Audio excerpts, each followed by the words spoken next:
The impossible repair. In the shadowed recesses of Outpost Omega-7, where the boundary between civilized space and the wild frontier blurred into uncertainty, Marcus Reeves tinkered with the innards of a malfunctioning gravitic stabilizer. The station hummed in the void like a forgotten ornament, nestled within the protective embrace of an asteroid belt that most navigational charts simply labeled hazardous. It was precisely this designation that had drawn Marcus here 3 standard years ago. His workshop occupied what had once been a primary cargo bay, now transformed into a labyrinth of half-dismantled engines, suspended power cores, and containers overflowing with parts that defied easy categorization. The air smelled of ozone, synthetic lubricant, and the particular metallic tang of coolant that had long since evaporated from ancient systems. Marcus preferred it to the sterile, recycled atmosphere of the station's residential sectors. "Come on, you stubborn piece of," he muttered, using a modified plasma torch to carefully separate a fused regulator coupling. The blue-white flame cast harsh shadows across his weathered face, highlighting the network of scars, some from the war, others from less dramatic but equally painful lessons learned at the business end of volatile machinery. The station's alert system chirped once, then fell silent. A power fluctuation, nothing more. Marcus had grown accustomed to Omega-7's quirks and malfunctions. The outpost was held together more by his ongoing repairs than by any original engineering. That was fine by him. It meant nobody bothered him here, and his skills ensured that the handful of other residents, mostly researchers, fugitives, or those similarly inclined toward solitude, left him alone except when they needed something fixed. The second alert wasn't a chirp. It was a wail, the proximity alarm, something that hadn't sounded in months. Something large was approaching, and fast. Marcus set down his tools with practiced precision and moved to the observation port. The reinforced transparency material was scratched and clouded from micrometeorite impacts, but it still provided a view of the surrounding space. What he saw made his breath catch. Against the star-speckled backdrop of vacuum, a massive form approached. Not a ship. No vessel moved with such organic grace. Its elongated body undulated through space, propelled by what appeared to be wings that somehow caught the solar wind. Iridescent scales reflected starlight in patterns that seemed to shift and change with each movement. A cosmic dragon. A creature of legend, rarely spotted, and even more rarely approached. Marcus had heard stories, of course. Every spacer had. Cosmic dragons were said to be ancient beings that traversed the void without ships or protective gear, creatures of such advanced biology that they existed as comfortably in vacuum as humans did in atmosphere. Some believed they were sentient. Others maintained they were simply magnificent animals. All agreed that they were to be given wide berth. This one was headed directly for Omega-7, and it was wounded. Even from a distance, Marcus could see the irregular flight pattern, the dimming flickers in its luminescent hide. As it drew closer, he realized it wasn't alone. Clutched protectively against its massive form was a smaller version of itself, a juvenile, barely moving. "Station, seal all external hatches except primary cargo," Marcus ordered, already moving toward his equipment locker. Whatever was happening, he wouldn't have much time. The cargo bay's massive doors groaned as they slid apart, emergency force fields flickering into place to maintain atmosphere. The dragon approached with agonizing slowness now, its movements deliberate. It paused outside the shimmering barrier, luminous eyes, each larger than Marcus himself, regarding him with unmistakable intelligence. A voice resonated in his mind, bypassing his ears entirely. "Help us." Marcus hesitated only briefly before responding aloud. "I'll try." The dragon carefully maneuvered through the force field, the physics of which should have been impossible for a creature of its size. Once inside, it gently deposited its burden on the deck plates. The young dragon was perhaps the size of a shuttlecraft, its scales dulled to an ashen gray. At its center, visible through translucent sections of its chest, a core pulsed with irregular, failing light. The adult dragon curled protectively nearby, its own wounds leaking a luminous substance that evaporated into mist upon contact with the station's atmosphere. The core fails. None of our kind can repair it. You must. Marcus approached cautiously, diagnostic equipment in hand. I fix machines, not whatever this is. You fix what others cannot. This is known. Known by whom? Marcus asked, but received no answer. Instead, the larger dragon settled into a defensive posture, eyes fixed on him, with an intensity that made it clear help was not being requested. It was being commanded. Marcus began his examination, scanning equipment offering readings that made no sense. The young dragon's core appeared to be a hybrid system, part biological, part technological, with integration so seamless he couldn't determine where one ended and the other began. Energy pathways resembled both neural networks and circuit pathways. Materials existed in states that shouldn't be stable. It was technology beyond anything humanity had encountered. "This is impossible," he muttered. "I can't fix something I don't understand." "You understand more than you know," came the reply. "Your species touches the void differently. You rebuild. You reimagine. This is why we came." Marcus ran a hand through his graying hair. "You crossed half the galaxy based on rumors about a washed-up mechanic. We crossed half the galaxy based on truth." The young dragon shuddered, its core dimming further. Marcus recognized the signs of system failure, even in this alien configuration. Whatever this creature was, it was dying, and quickly. "All right," he decided. "I'll need to stabilize the core before anything else. If this works like any energy system I've ever seen, it needs containment and regulation." Working with instinct as much as knowledge, Marcus gathered his tools. He selected equipment normally used for quantum field stabilizers, neural interface repair, and exotic matter containment, the most advanced systems he had experience with. None were designed for this purpose, but adaptation was his specialty. Hours blended together as he worked, adjusting, improvising, sometimes discarding approaches entirely. The adult dragon remained motionless except for its eyes, which tracked every movement. The young one's life signs continued to decline, but more slowly now. Marcus was buying time, if nothing else. The breakthrough came unexpectedly. As he attempted to realign what appeared to be an energy regulation matrix, his calibrator slipped, creating a momentary resonance pattern. The core responded, brightness surging briefly before dimming again.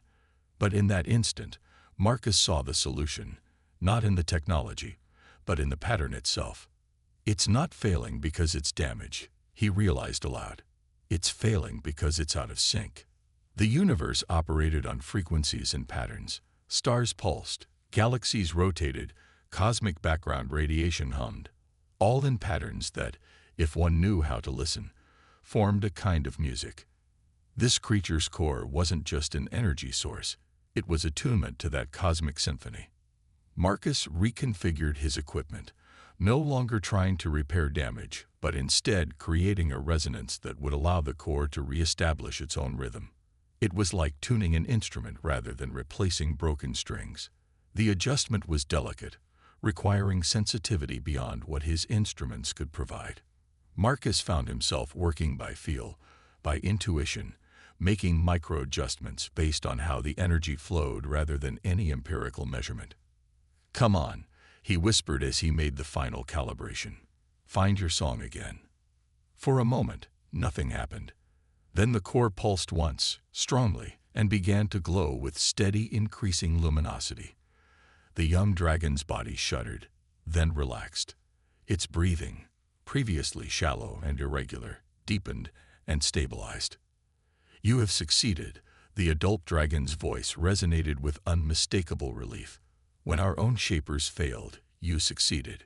Marcus stepped back, exhaustion crashing over him now that the immediate crisis had passed.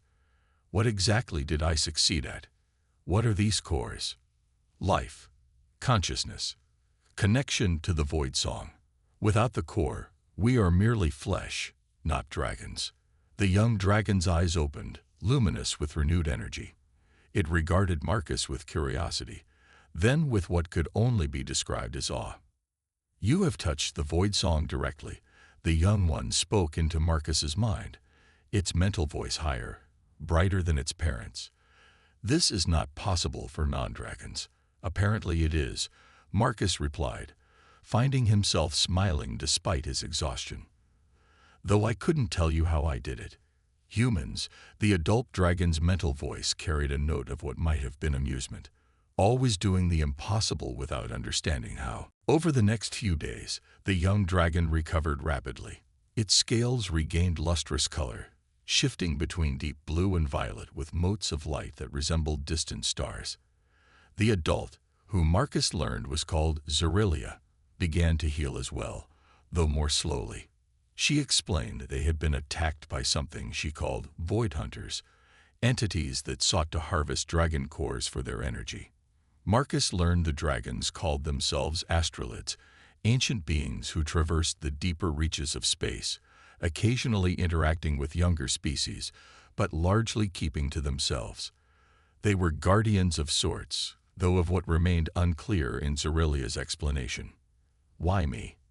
Marcus asked as they observed the young one, Calax, practicing short flights around the cargo bay.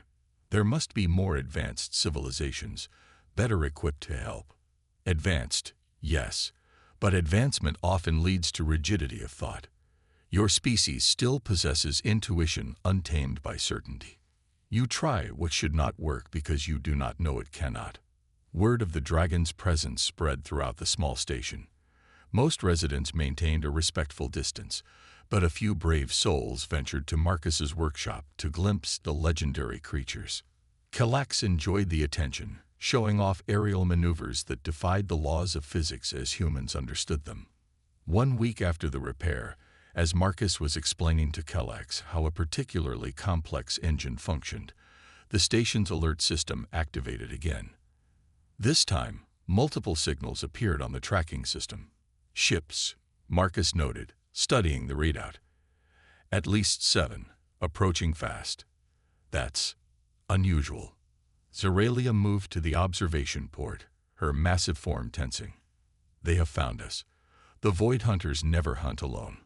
"Void Hunters? I thought you lost them." "We did. These are others." Word spreads quickly when a core is saved. Such knowledge is valuable and dangerous. As the ships drew closer, their configurations became clear, sleek, predatory vessels bristling with weapons. A transmission crackled through the station's communication system. "Human outpost," a harsh, translated voice announced. "You harbor astrolid specimens. Surrender them immediately or face obliteration. Their cores are claimed by the Vex Imperium." Marcus looked at the dragons, then at the approaching fleet. His workshop contained little in the way of weapons, and Omega-7's defenses were minimal at best. They were outmatched in every conventional sense. But conventional thinking hadn't saved a dying dragon. "You know," he said to Zerelia with a grim smile, "humans have a saying about impossible situations. We call them opportunities in disguise." Zerelia's eyes gleamed with what might have been approval. "Perhaps this is why the cosmos guided us to you." "What do you propose, human mechanic?" Marcus turned toward his tools, mind already racing through possibilities. "I propose we show these void hunters exactly why messing with a human and his friends is a terrible idea." The station's lights dimmed as Marcus redirected power. Outside, the hunter ships drew closer, weapons charging. The countdown to confrontation had begun. Guardians of the Void. The approaching Vex ships formed a precise attack formation, their hulls gleaming with an unnatural metallic luster that absorbed rather than reflected light. Marcus recognized the tactics. Encirclement, designed to prevent escape. He'd seen similar maneuvers during the Proxima Centauri conflict, though never from this side of the equation. "Station," he called out. "Initiate Protocol Omega." Protocol Omega is a station-wide shutdown sequence. The automated system responded. "Confirmation required." "Confirmed," Marcus answered, already moving to a control panel partially hidden beneath years of accumulated equipment. and route all remaining power to Bay 12 auxiliary systems. Zeralia regarded him with those ancient luminous eyes. You would abandon your sanctuary. Not abandoning, Marcus corrected, fingers flying across the controls. Repurposing. Throughout Omega-7, lights dimmed and systems went offline. The handful of residents, already alerted to the situation, moved to emergency shelters, not that those would provide much protection if the Vex decided to open fire. But Marcus wasn't planning on giving them that chance. Kalax hovered nearby, his youthful curiosity temporarily overshadowed by concern. The metal ships bring death. I feel their hunger for our cores. They're hunters, not warriors, Marcus explained, pulling a dusty case from beneath a workbench. Hunters expect prey to run or hide. They don't expect prey to hunt back. The case contained what appeared to be ordinary maintenance drones, spherical units typically used for external hull repair. But these had been modified, stripped of their repair functions, and reprogrammed for a very different purpose. Marcus had created them during the long, paranoid months after arriving at Omega-7, never quite trusting that his past wouldn't eventually catch up with him. These are EMPs, electromagnetic pulse saturators, he explained, activating the first unit. Its surface illuminated with a soft blue glow, designed to temporarily disable ship systems without causing permanent damage. Usually, you anticipated such an attack. Zeralia's mental voice carried a note of surprise. I anticipated something, Marcus admitted, though not specifically dragon-hunting aliens. Let's call it a healthy paranoia. He deployed 12 of the modified drones, watching as they slipped through the cargo bay's force field and moved into position around the station. Small and unassuming, they registered as debris on most scanning systems, just more space junk in an area already cluttered with asteroids and derelict equipment. The lead Vex vessel slowed as it approached broadcasting distance. A holographic projection flickered to life in the center of the cargo bay. A humanoid figure with an elongated cranium and skin that seemed to shift between solid and translucent states. Human, the figure addressed Marcus directly, ignoring the dragons completely. I am Commander Vrex of the Vex Imperium. You have something of immense value in your possession. Surrender the astrolids, and we will compensate you beyond your primitive imagination. Marcus stepped forward, deliberately casual. Interesting proposal. What exactly makes these astrolids so valuable to you? The commander's expression shifted subtly. Their cores contain energy our civilization requires. The extraction process is, unfortunately, fatal to the specimens, but this is the way of evolution. Lesser species serve greater ones. I see, Marcus nodded thoughtfully. And if I decline your generous offer? Then we take them by force, and you receive nothing but oblivion. Vrex's tone remained matter-of-fact, as though discussing a minor business transaction rather than genocide and murder. Marcus glanced at Zeralia, whose massive form had coiled protectively around Kalax. What do you think? Should I take the deal? You would not, Zeralia responded with absolute certainty. It is not in your nature. No, Marcus agreed, turning back to the hologram. It isn't. Commander Vrex, I'm declining your offer. The dragons stay with me. The commander's expression hardened. Then you die with them. You have one standard cycle to reconsider before we open fire. As the hologram dissipated, Marcus turned to his control panel. I won't need nearly that long. With precise keystrokes, he activated the deployed EMPS units. Each drone positioned itself near one of the Vex vessels, still appearing as nothing more threatening than space debris. The hunters had become so focused on their prey they'd forgotten to watch for smaller threats. Now, Marcus whispered, pressing the activation sequence. The drones detonated simultaneously, releasing concentrated electromagnetic pulses calibrated specifically to the Vex ship's energy signatures. Information Marcus had gathered during their approach and communication. The pulses expanded in perfect spheres, engulfing each target vessel. For a moment, nothing seemed to happen. Then, one by one, the Vex ships went dark. Emergency systems flickered weakly, but primary power, weapons, and propulsion were offline. Temporarily, but long enough. Phase 1 complete, Marcus announced, already moving to the next station. Now for Phase 2. What is Phase 2? Calax asked, drifting closer with youthful curiosity. Convincing them that hunting dragons and threatening humans is extremely bad for business. Marcus activated the station's external maintenance arms, massive mechanical appendages designed for moving cargo and performing repairs in vacuum. Normally slow and methodical, he'd modified them years ago for greater speed and dexterity. The arms extended toward the disabled Vex ships, each equipped with magnetic grapples. With surprising grace, they seized the vessels, holding them in place as they attempted to restart their systems. Station. Marcus called out, "Initiate broadcast on all frequencies," translated to Vex Standard. He leaned toward the communications array. "Attention, Vex vessels. This is Marcus Reeves of Outpost Omega-7. Your ships are currently disabled and in my custody. This is a courtesy notice that any further aggression toward this station or its inhabitants, which include the astrolids under my protection, will result in immediate and overwhelming response." On the view screen, he could see movement within the captured ships, crew members scrambling to restore power, weapon systems attempting to cycle up. "I've attached devices to your hull that can emit the same pulse that disabled you, but at 10 times the intensity," Marcus continued, the bluff flowing naturally. "The resulting cascade failure would reduce your ships to their component atoms. Do we understand each other?" There was a long pause before the response came. "Human." Commander Vrex's voice had lost its smoothness, crackling with barely contained rage. "You commit an act of war against the Vex Imperium. Our fleet will."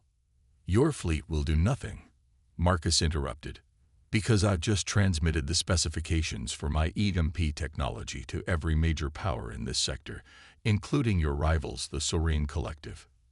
That was another bluff. He'd sent nothing. But the mention of their greatest competitors caused visible alarm in the commander's expression. "You lie," Vrex hissed. "Do I? Check your secure channels. They're being accessed right now." Marcus typed nonsense commands that did nothing but create impressive displays on his console. "The Saurine are particularly interested in your shield modulation frequencies." Fascinating stuff. This psychological warfare, convincing a technologically superior force they'd been outmaneuvered by creating the illusion of greater capability, was something Marcus had learned during the war. Sometimes the appearance of power was as effective as power itself.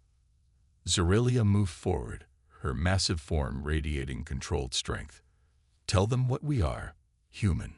Tell them what they truly hunt." Marcus nodded. "Commander, you should know that the astrolids aren't just rare creatures for you to harvest. They're guardians, the only thing standing between this galaxy and forces that would consume it entirely." "Show them," Zerelia commanded, her eyes intensifying in brightness. Suddenly, the cargo bay filled with a projection, not technological, but somehow emanating from Zerelia herself. It showed vast, incomprehensible entities pressing against the fabric of reality, held back by barriers maintained by dragons whose wings spanned light years. "The astrolids maintain the boundaries between dimensions," Marcus explained, understanding flowing into his mind from Zerelia. "They prevent incursions from realities that would unravel our existence. Every core you harvest weakens those boundaries." The projection shifted, showing entire solar systems collapsing as strange geometries invaded normal space, the consequence of too few dragons maintaining the cosmic barriers. The commander's expression had changed from anger to shock. This cannot be verified. It could be deception. Take the risk if you want." Marcus shrugged.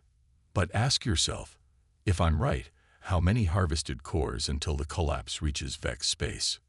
You're not hunting animals, Commander. You're hunting the only thing keeping reality intact." A tense silence followed as the Vex commander processed this information. Marcus could almost see the calculations behind those alien eyes. weighing profit against cosmic annihilation, weighing the truth of the revelation against potential deception. We require consultation with the Imperium's Science Directorate. Vrex finally stated, "Release our vessels, and we will withdraw to a safe distance." "I have a better idea," Marcus countered. "I'll release one vessel, yours. You return to your Imperium with what you've learned today. The rest stay here as insurance until I receive confirmation that the astrolids have been classified as protected entities by the Galactic Concord." The commander's expression hardened again. "You presume much, human." "I presume nothing. I'm stating terms." Marcus gestured to Zorelia and Calax. "These beings chose me as their protector. I'm honoring that responsibility." After another tense pause, the commander reluctantly agreed. Within hours, arrangements were made for Vrex's ship to depart, while the others remained secured to the station. As the commander's vessel disappeared into the distance, Marcus finally allowed himself to exhale fully. "That was," he began. "Remarkable," Zorelia finished for him. "You defeated them without destruction, using only words and deception." "And a few well-placed EMP devices," Marcus added with a tired smile. "But mostly bluff and psychology, yes." Over the following weeks, a remarkable transformation occurred around Omega-7. Word spread of the human mechanic who had not only saved a dragon, but defied the Vex Imperium. Representatives from various species began arriving, cautiously at first, then in greater numbers. They came to see the dragons, to verify the claims about their role as dimensional guardians, and to meet the human who had changed the equation. The Galactic Concord, an alliance of major civilizations that the Vex reluctantly participated in, officially designated the astrolids as protected entities after reviewing Zorelia's evidence. The remaining Vex ships were released, departing with considerably less hostility than they'd arrived with. Marcus found himself in the unexpected role of diplomat, bridging communication between the typically reclusive dragons and the curious representatives of various species.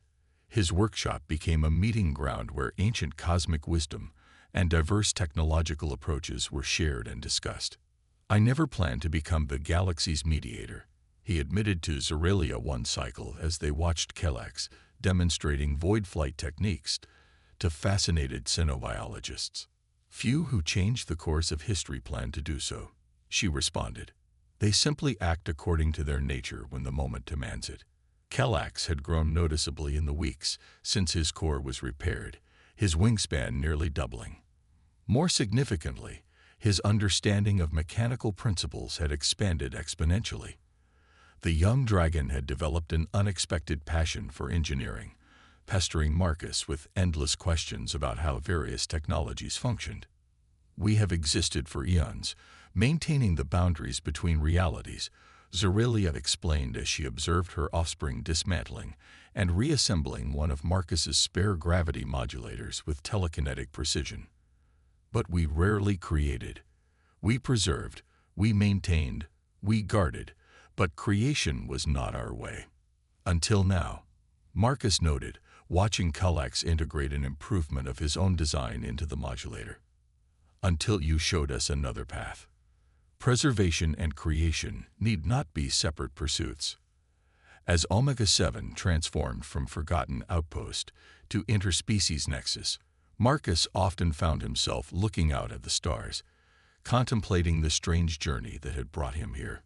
He had fled to this remote station seeking solitude, carrying the weight of war memories and personal losses. Instead, he'd found purpose beyond anything he could have imagined. Not just repairing machines, but helping to repair the relationship between species that had never truly understood one another. Other dragons began to appear, drawn by word of Calax's recovery and the new alliance forming around Omega-7. Each brought unique knowledge and perspective. Some remained skeptical of closer integration with younger species, but many were curious, particularly about humanity's peculiar approach to problem-solving. "We make it up as we go along," Marcus explained to one particularly ancient dragon who questioned human methodology. "That's our greatest strength and our greatest weakness. We don't know what's impossible, so we try anyway. The elderly dragon, who introduced himself as Therixian, rumbled with something like laughter. Perhaps that is why the cosmos guided Zeralia to you specifically. The universe has a resonance all its own. 6 months after the confrontation with the Vex, Marcus stood in the newly expanded observation deck, once his cluttered workshop, now a vast chamber designed to accommodate beings of various sizes, including full-grown dragons. Representatives from 17 species had gathered for the formal ratification of the Guardian Accord, a treaty establishing protocols for interaction with astrolids and cooperative defense of the dimensional boundaries they maintained. As he watched delegates from once hostile civilizations conversing amicably, Marcus felt a familiar presence beside him. "You have changed the shape of things to come," Zeralia observed, her mental voice carrying notes of both pride and wonder. One human mechanic, working with tools never meant for such purpose. Marcus shook his head. "I just fixed what was broken. It's what I do." "Yes," Zeralia agreed, her massive form shifting to allow better view of the proceedings. "And in fixing one dragon's core, you began to fix much more." Below them, Kellex demonstrated a new technology he had developed, a harmonic resonator that could detect weaknesses in the dimensional barriers, allowing for preventive reinforcement rather than emergency response. It combined astrolid awareness of the void song with human engineering principles, creating something neither civilization could have developed alone. "What happens now?" Marcus asked, watching as delegates gathered around the young dragon, fascinated by the implications of his creation. "Now," Zeralia answered, "we build something new together." "The universe has many broken places," Marcus Reeves.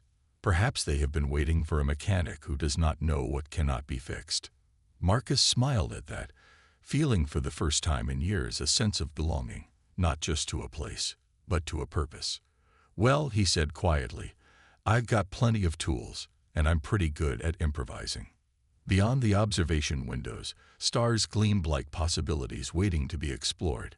The galaxy was changing, and at the center of that change stood an unlikely partnership: ancient dragons and a human who had simply tried to fix what was broken, never realizing he was repairing the future itself.